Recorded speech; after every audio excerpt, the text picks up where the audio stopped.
right, without further ado, I'd like to jump right into our presentation. I would like to introduce Eliberto Salinas here with us from Mexico City and from International House Mexico, and he is going to go ahead and get started. Hello, Shannon. Thank you. Thank you very much for having me here in the webinar. Thank you for being here. Yeah, which I think is going to be very, very helpful for the audience. Why? Because I myself have faced some questions coming from certain candidates where it is difficult for them to determine the difference between, for example, scaffolding and another teaching technique like, for example, elicitation or other ones like queuing or stuff like that. So yeah, I think it's going to be very, very helpful. Excellent. I'm excited. Okay, so right now, let's get started with this. Okay, so here we have, okay, so let's get started with the definition of scaffolding. Okay, so what's scaffolding? Right. So then, generally speaking, in general English, what does this thing scaffolding means? And I would like to just get people involved in the chat and tell me, just type what you think scaffolding means in general English. So just, let's see, generally speaking, so somebody says it is...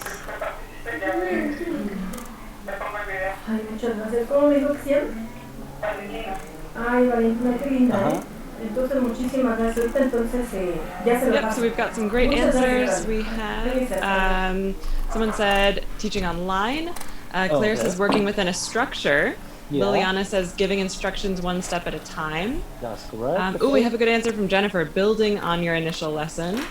Yes, okay, basically, yes. So I was just aiming for the actual definition of scaffolding. So here we have, it is just a temporary support that surrounds a building under construction. Okay, so over there, as you can see, there are key words that we have to bear in mind here. So the first one would be temporary. So as opposed to something that is permanent, this only happens at the moment.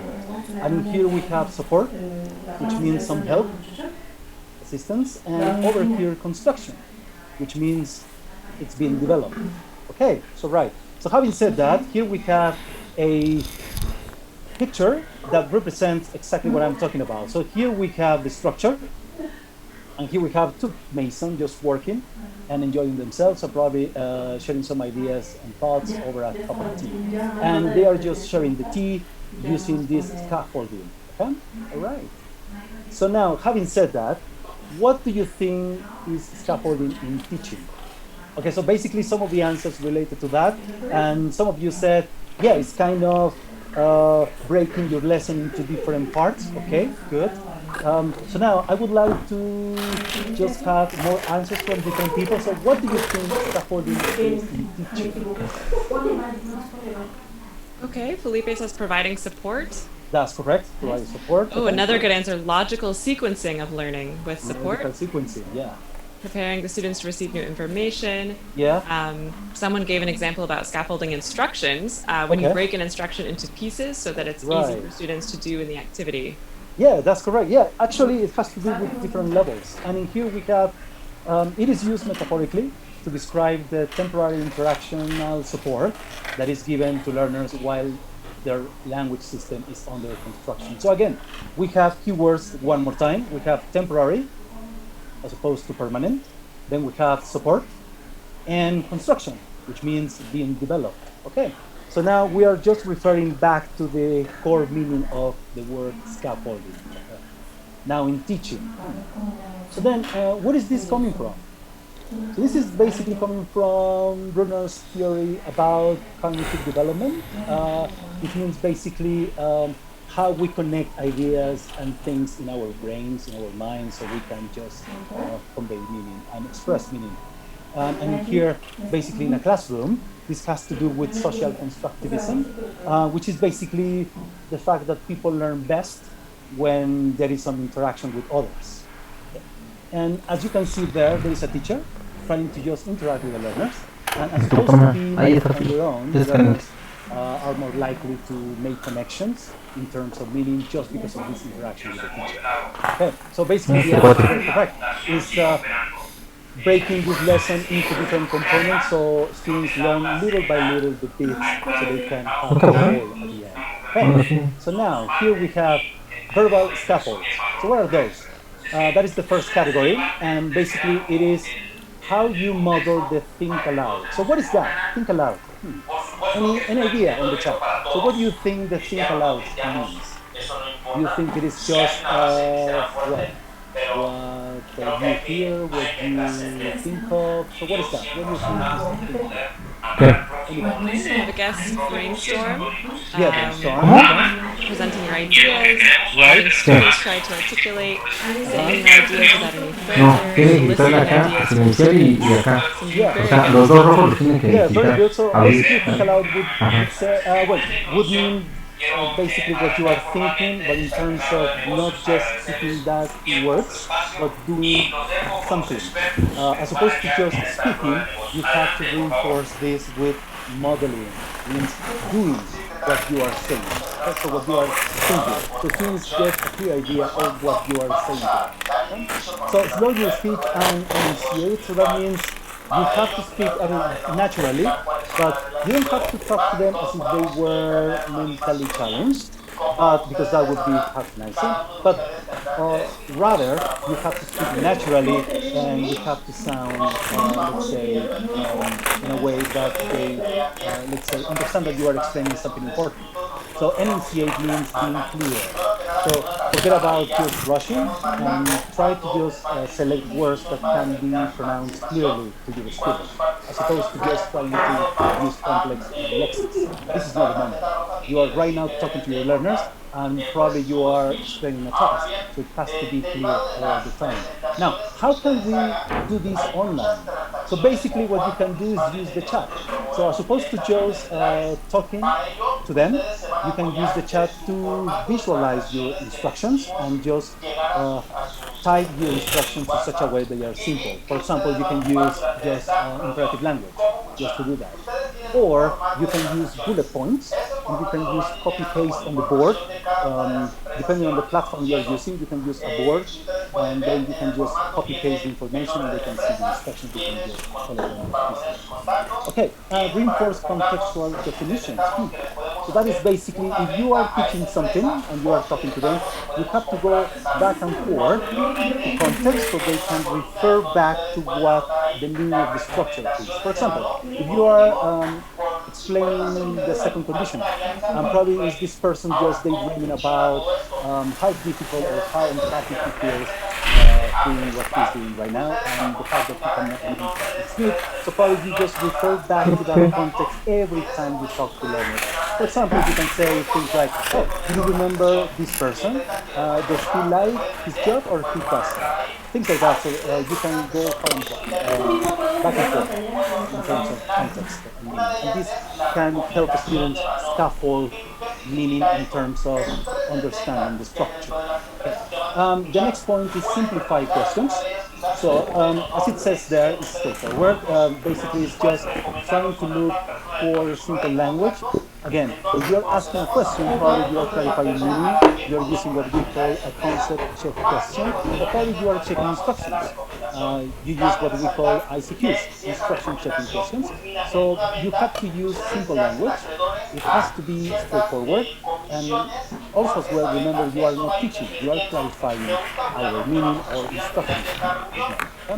Right, so then the next category would be procedural scaffolds. Number one reads, provide explicit modeling through visuals, gestures, and reality. Okay, so why do you think on the chat, please let me know, why do you think using gestures is important when explaining a task or setting up a task? Why do you think it's important to use gestures? All right, Cesar says to show body language. Yep, a lot of people are saying body language. Body language helps convey meaning for students who are visual learners. It's easier to understand. Great. Yeah, basically because they convey meaning, gestures, body language, everything conveys meaning. Now, this is what we call paralinguistic devices. So basically, this is something that we use naturally when we speak to each other. We just move our body in such a way that we convey more meaning. For example, you can raise one of your eyebrows, so that means probably you are confused, or you need clarification on something, or you can be nodding, that means you are following the speaker, and so on and so forth. So using that when you are setting up tasks is essential, because you are helping our visual learners understand more meaning. That is also part of scaffolding instructions or procedure, because they have more information in terms of input. Okay, allow for visual tools, organizers, as students manipulate information. So that means basically helping the students come up with ideas in terms of probably what they can say in a task. Okay, let's just look for a good example. So if in a receptive skills lesson you have in your post task, which is the last activity of the lesson, where you expect the students to respond to the text, either the listening or the reading, you can give the students some time to think of arguments based on what they learned from the text. And you can have them brainstorm these ideas and write, for example, a list of keywords they remember from the text. And then when it comes to speaking in pairs or in trios, probably, so they can just go back to this list and start just making connections. Okay? So this helps students scaffold the task in such a way that they feel they have more arguments to talk about the topic. Okay. Now, this is important. Okay, something important to remember there. So is the fact that you have to tell them to keep this at word level, because if you ask them to just write ideas, students naturally will go for writing sentences, and that takes forever. So just remind them of the fact that they have to just keep it at word level, or probably phrases. Okay? And probably a good demo would be helpful from your part. And now, how can we include this in online teaching? Okay. So basically what you could do is just copy-paste one example of scaffolding. That means probably a mind map where they can see some words just branching out, or you can do it with your students really fast. Okay? So you can start just, for example, you say, Felipe, can you please give me, for example, one reason why this person would like to change the job? Okay? And then you write it on the board. Okay? Good. Now, use wait time when asking questions to give all the students an opportunity to respond. Okay, this is actually important because we have to understand the fact that everybody understands and learns in a different way. So everybody has their own pace, and you have to respect that. So try to avoid these monopolizers. That means people who are all the time answering all the questions. There are probably people who want to show up, so they just try to monopolize the lessons. Try to just vary this by nomination, or probably just ask a direct question to individual learners. Now, here, in terms of giving them time, your monitoring can just help you understand how much time students need to answer the questions. What happens is that sometimes when we're teaching, we tend to answer our own questions. Like, for example, again, if you are checking meaning and say, okay, so does he like his job at the moment? No, right? Well, it's actually you answering your own question. So why not giving the students time to understand what you want them to answer? And the next point is provide discussion prompts, sentence frames to support discussion. So that is basically helping them come up with ideas. How? Probably you can give them sentence heads, which means the beginning of the sentence, and then ask them to elaborate their ideas a little more so they can speak further.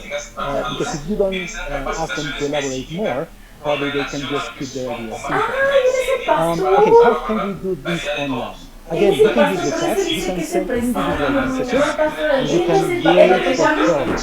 So for strong learners, you only give them probably the first bit of the sentence, like probably the person, like he. And probably for a weak learner, because he wants to, and you given a bigger chunk in the center, so they can continue there. So this helps scaffold their ideas in such a way that they can become more successful without feeling they have to produce as much as the others. And since we're dealing with private messages, we will never know how much help the others get. All right, so and the last one is allow for student-centeredness. Okay, so any idea on the chat? So what do you think student-centeredness means here?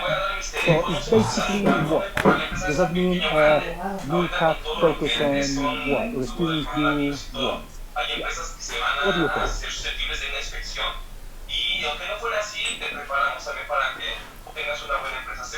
Okay, Leslie says to the focus on students so they participate as much as possible. Right.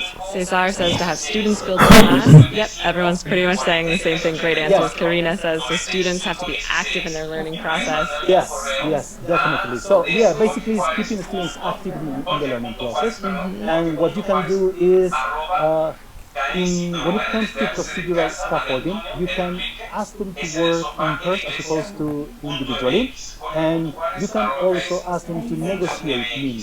So how can you scaffold that? So basically going back to your note-taking or what they did before the actual task, you can help them to go back to it and negotiate why they decided to answer a specific item in that way. For example, this is correct, or this is this answer because of this. And they have to go back to what they did before.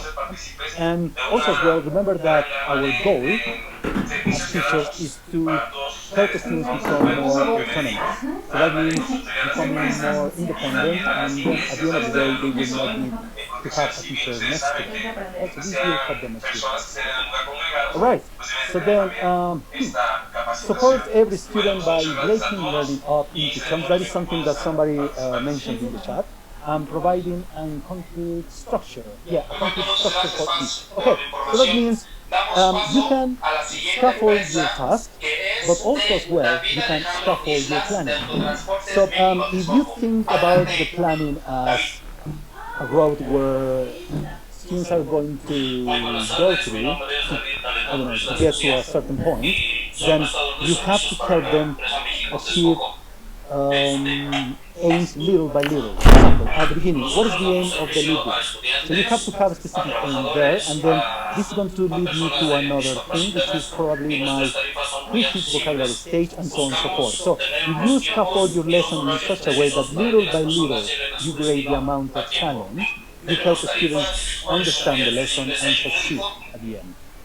Now, what do you think the opposite is of scaffolding? So what do you think the opposite is? So if we said scaffolding is basically helping students probably perform a task at the level beyond their present competence. Okay? So what do you think the opposite of that is? Anybody in the chat, what do you think? Okay. Octavia says teaching without context or point of reference. Right. Esther says to make the class not understandable for the appropriate level of the students. Yeah. Patty says distractions. Felipe says disorganization that doesn't really support but actually deters the students. Yep. Okay. Yeah. So basically, yeah, all the answers are correct. And yeah, it would be as simple as having students, for example, read a 25-page article and then asking them to probably come up with an essay on that topic. That would be intimidating. Yeah. Believe it or not, I have seen that before. Oh my gosh. Yeah, and probably you can ask learners to turn it in by Saturday. So today is Friday, well, by Sunday. Yeah. Okay, so that would be the opposite of scaffolding. So it's not going little by little and breaking down the stages into achievable, let's say, parts, but just throwing students into the unknown without helping them. So that would be, for example, without having a parachute or probably a safety net. Yeah.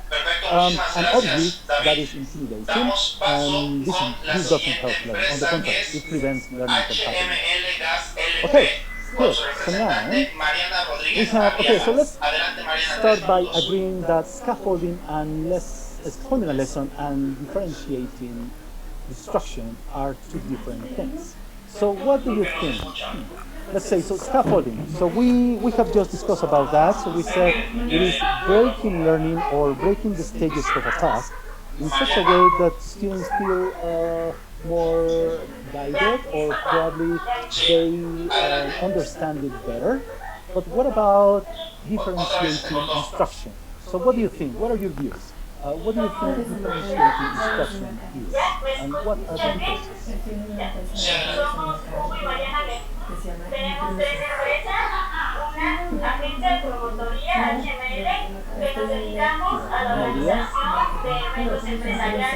Tough question. Yes, it is. Okay, some answers are flooding in now. Yes. We have, let's see, Rosie says differentiating instruction is mostly adapting the lesson for different levels and abilities. Yes. Yes, that's correct. Yeah. Yep, Jillian says scaffolding refers to lesson structure.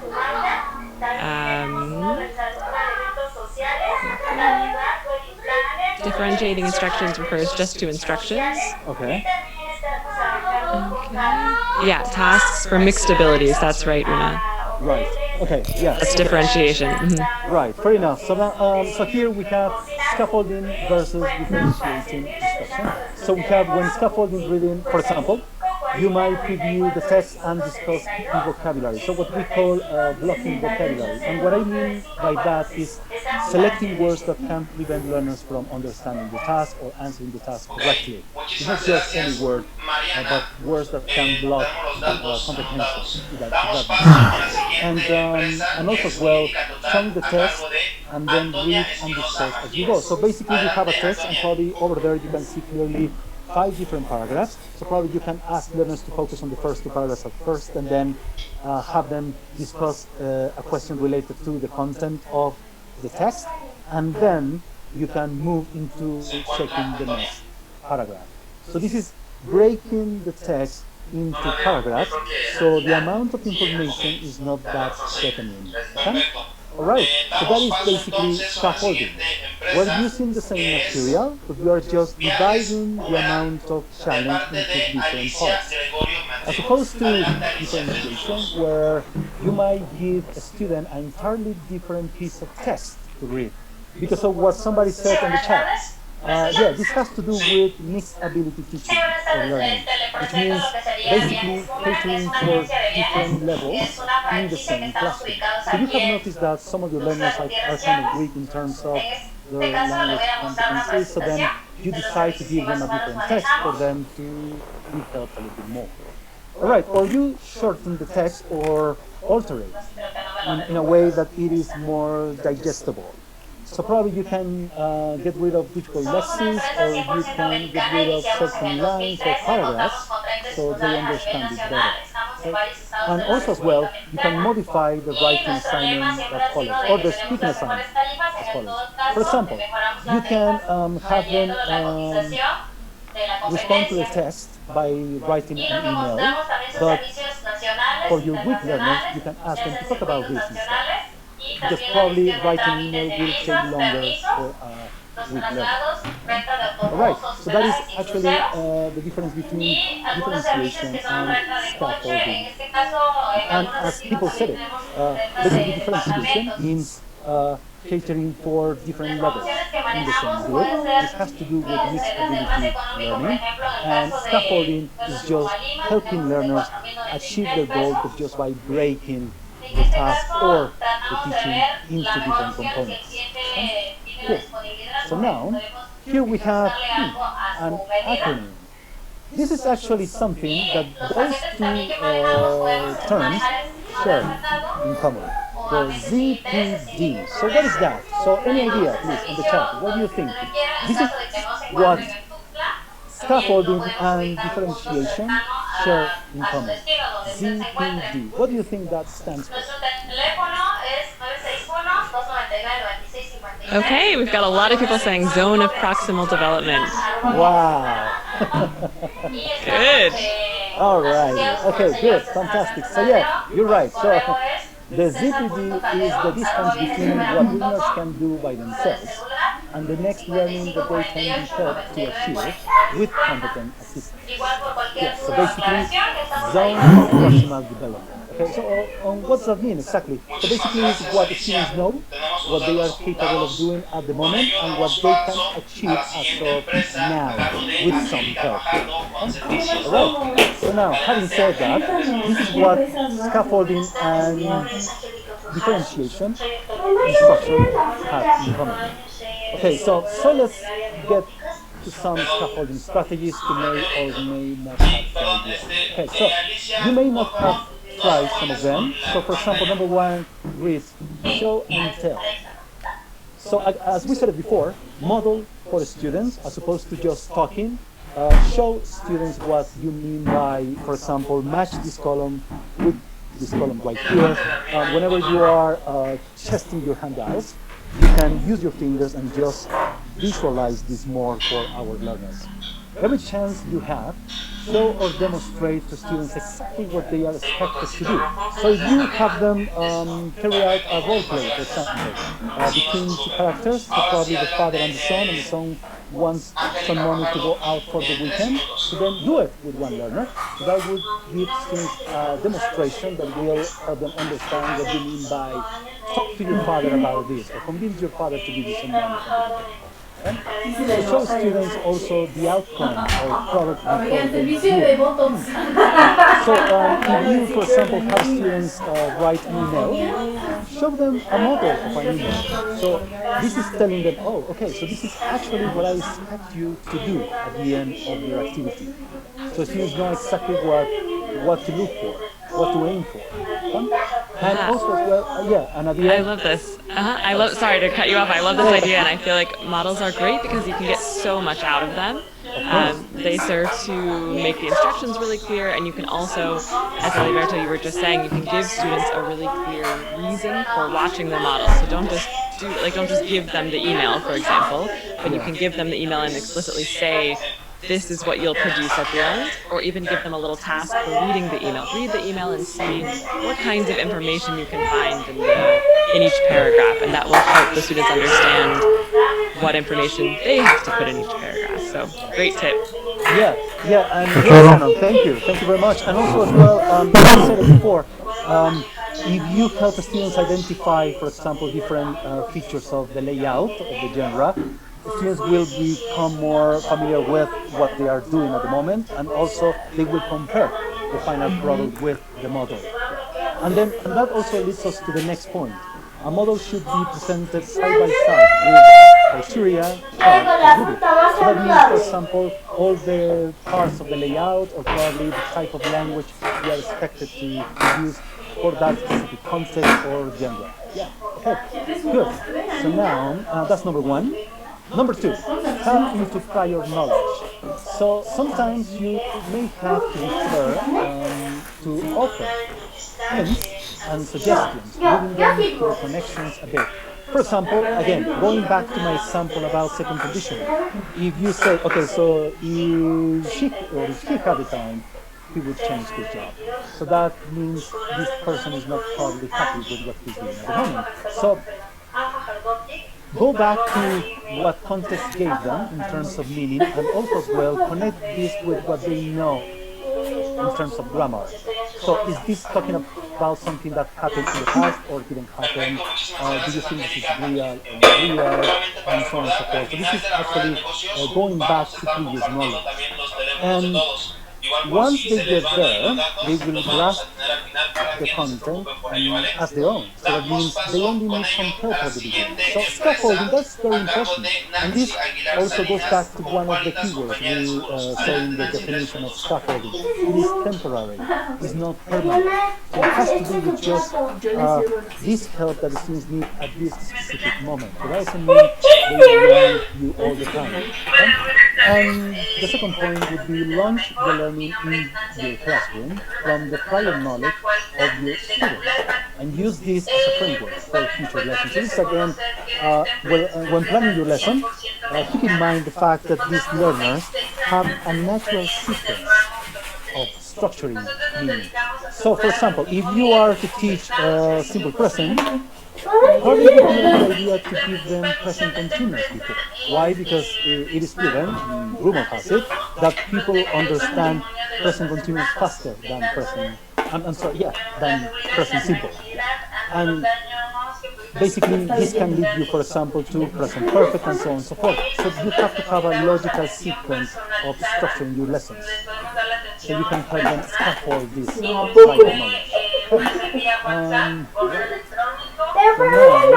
Use visual aids allow for preparation time. So all learners need time to process new ideas and information. So you don't think they can just digest information and put it into practice overnight. They need time. And when it comes to learning in the classroom, we know we cannot afford to spend ages just waiting for students to come up with ideas, but give them some if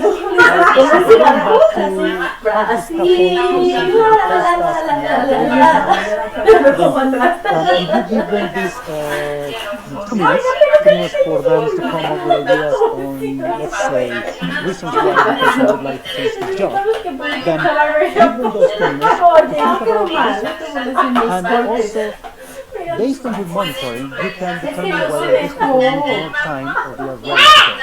And as they progress in their learning process, they can just be given less and less time as they move along. So probably if we're talking about advanced learners, they don't need a lot of thinking. They can just start talking right away.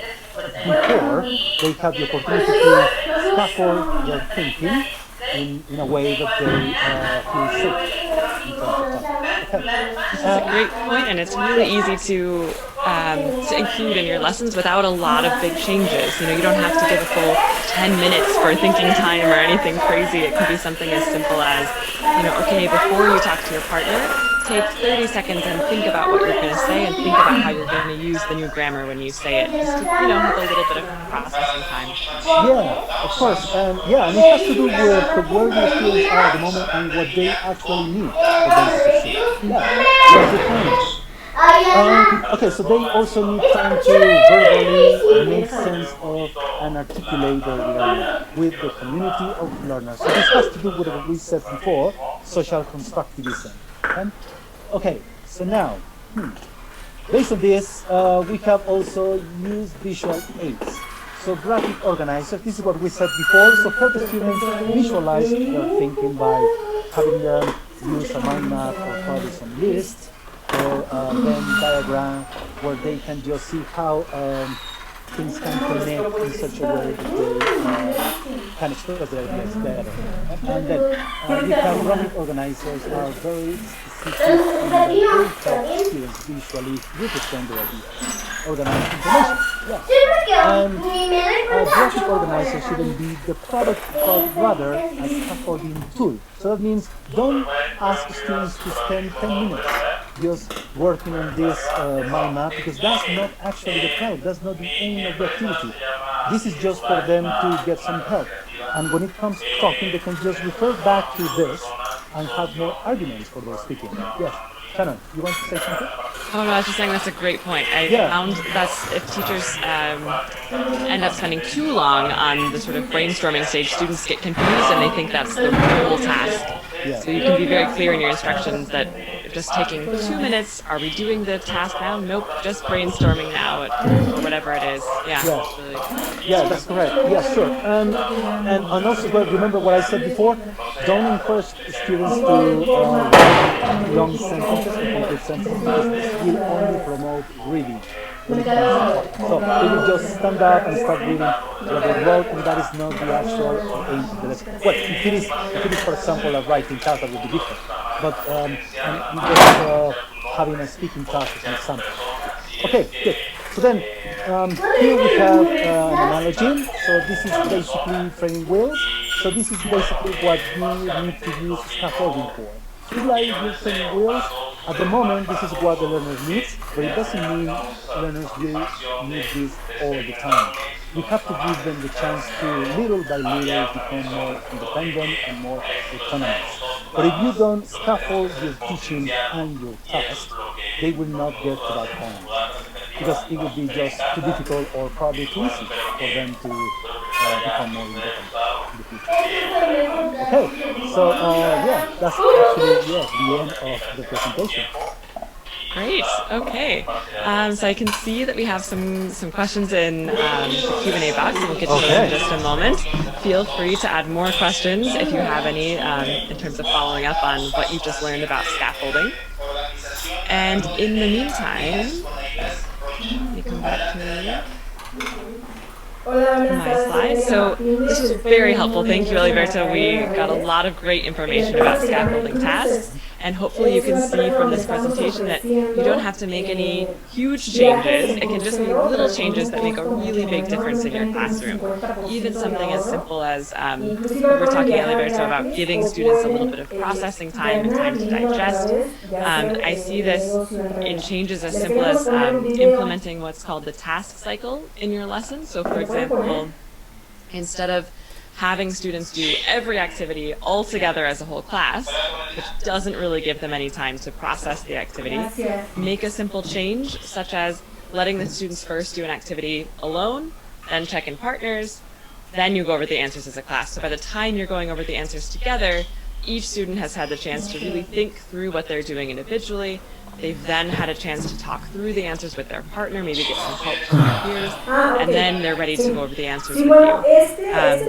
Even that, something as simple as that, is a really nice example of how a small change can really make your entire lesson more scaffolded and support the students.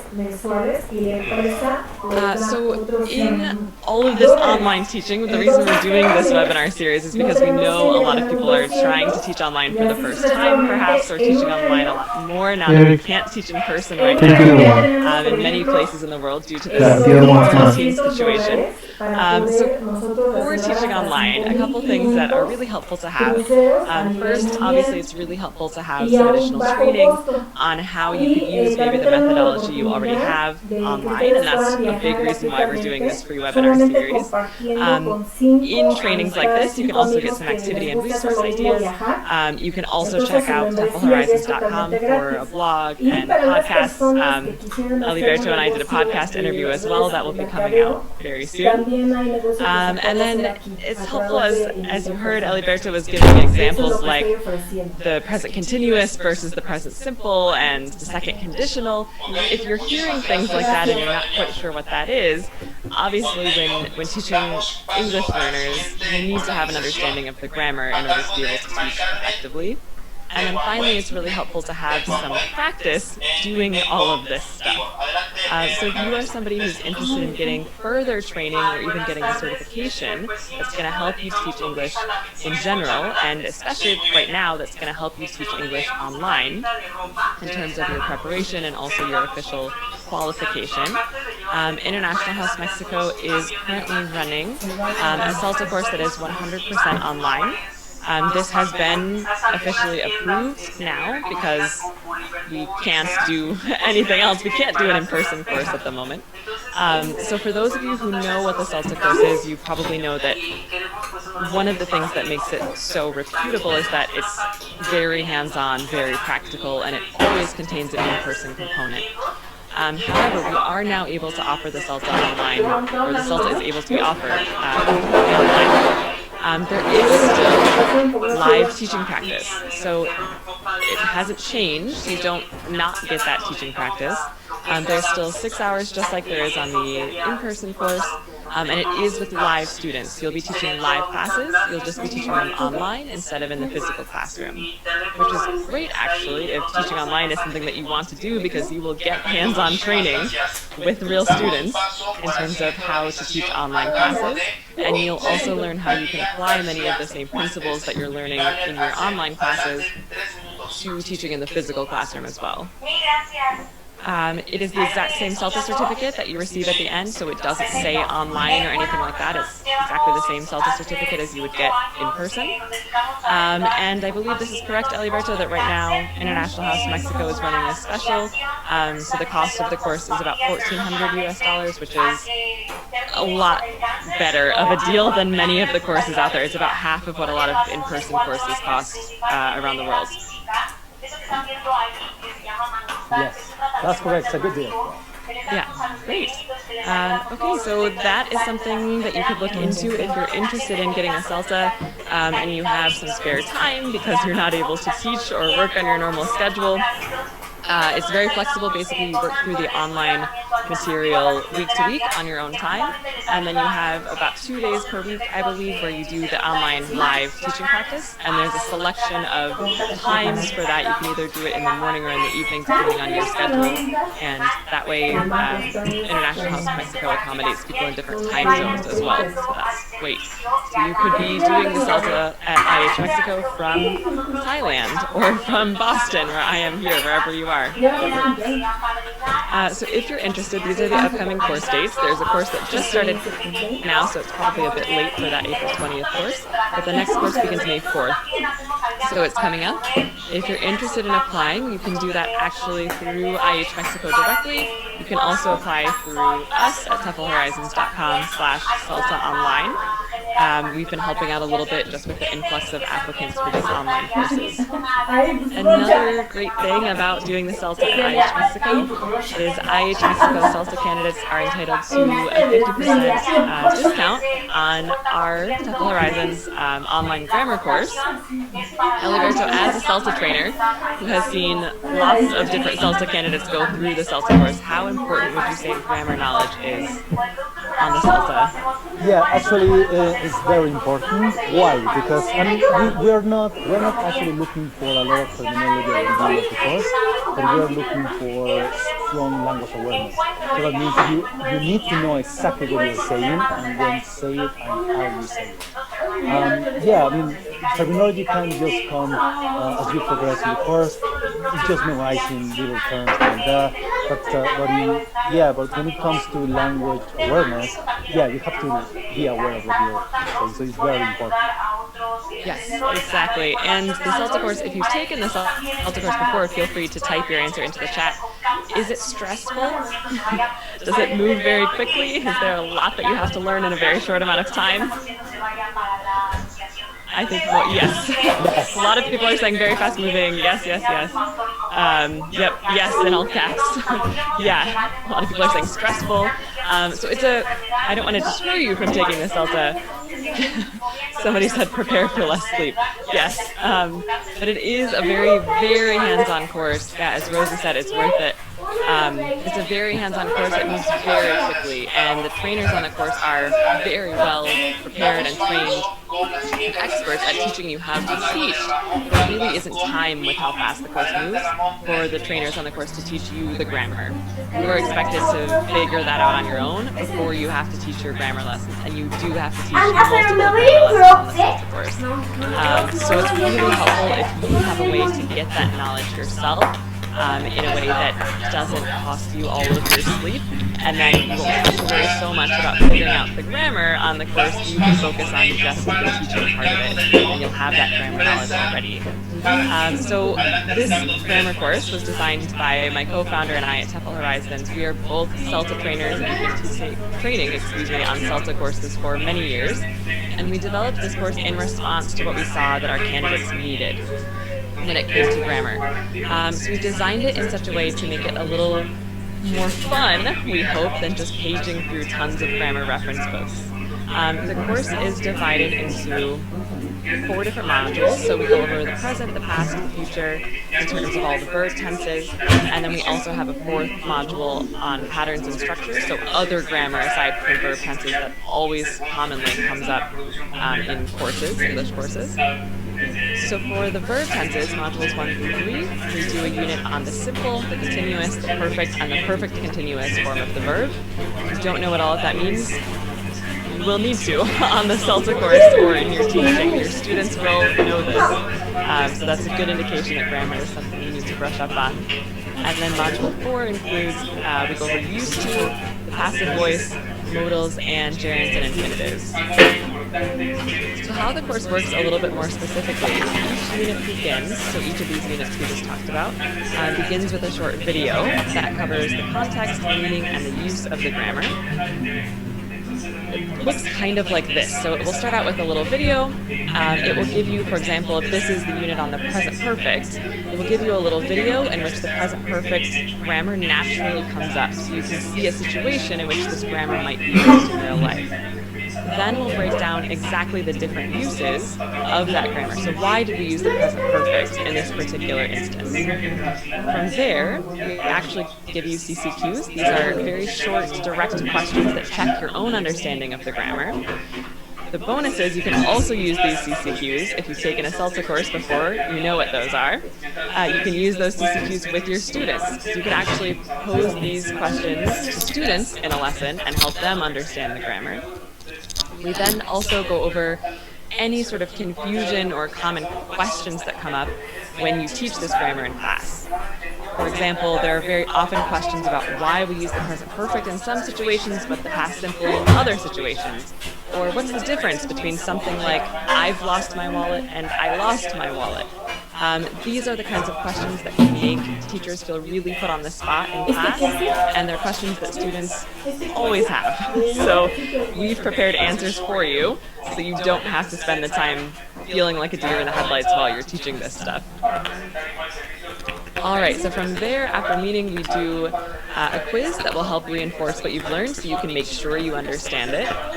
Then we do another short video lesson on form and pronunciation, and then we also, in that whiteboard lesson, go over common student errors. So if terminology is something that you are not super confident with, this is where you get all of those terms. We actually, as you can see, just sort of spell out the structures for you that you can give to students. We also do a lot of downloadable reference sheets. So one thing that you can download and print if you'd like, or type right into it on your computer, is a grammar chart that you can fill in as you're watching the videos, and you can see it asks you to fill in the form, so that will reinforce for yourself while you're watching. You can also send this to students, show them the video, and have them fill it out, and that will take some of the pressure off of you trying to teach all of this in a moment. Finally, we do a little writing prompt that will help you personalize the grammar in each unit, which will help you remember it. And then there's a downloadable PDF grammar reference sheet. I can brag about these because I didn't actually design this. My co-founder did, Lauren, and she's amazing with visuals. These look much more beautiful, I think, than anything you would find in a reference book. And I know you can't really see it, but here in the corner in this little blue box, you can see this is a section where she also gives you very clear information on areas where students tend to get confused, like where certain tenses are very similar, that there are very subtle differences. You can use that little box to help you figure out how to clarify that. So we wanted to make this because we watched countless trainees and fellow teachers and teachers in training stress out and lose sleep paging through all of these different reference books trying to figure stuff out. And one of the biggest problems I think in using grammar reference books is you have to first know what the structure is that you want to teach before you can actually look it up.